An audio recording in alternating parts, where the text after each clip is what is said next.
Alright, this is Block 9, The Liberal Establishment, Section 3, The Great Society, with the section Lyndon B Johnson. The man who succeeded Kennedy as president after Kennedy's assassination could not have been more different than Kennedy himself. Lyndon B Johnson was born on a hardscrabble farm in the western part of Texas, out on the Texas plains. And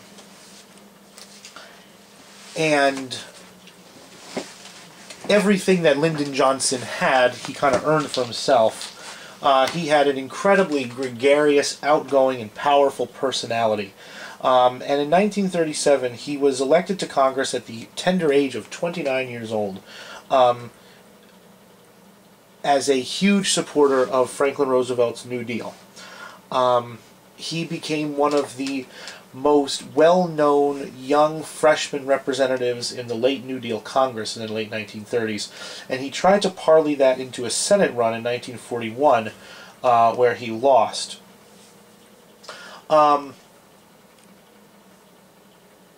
The next time there was a Senate opening in Texas, Johnson kind of tempered his progressivism and ran as a bit more conservative Southern Democrat and won election to the United States Senate in 1948, literally by a handful of votes. And from that point on, the kind of, well, for a while at least, the nickname Landslide Lyndon was kind of applied in a sarcastic way.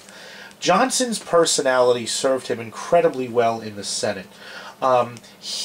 People were famous, or it was famous that people would get the Johnson treatment.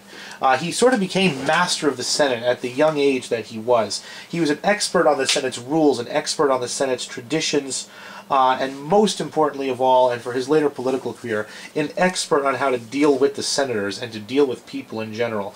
Sometimes he was gloriously nice, sometimes he was absolutely tough.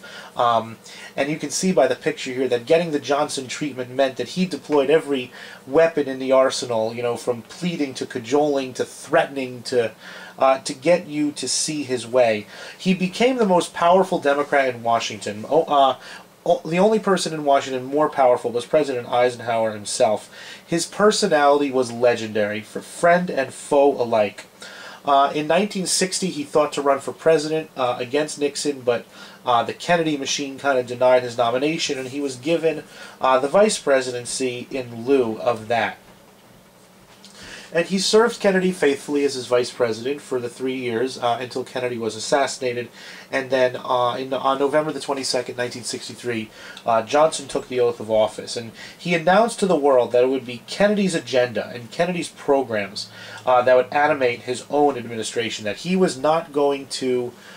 he was going to continue on as he saw them, Kennedy's legacy, Kennedy's programs, and what President Kennedy wanted to do. And when he took the oath of office, he had behind him an enormous amount of goodwill from the American people who were mourning the slain president. So Johnson took office at a time where he could get more things done than Kennedy could ever dream to get done for two reasons. First, the public felt bad, obviously, for Kennedy, seeing he had been shot.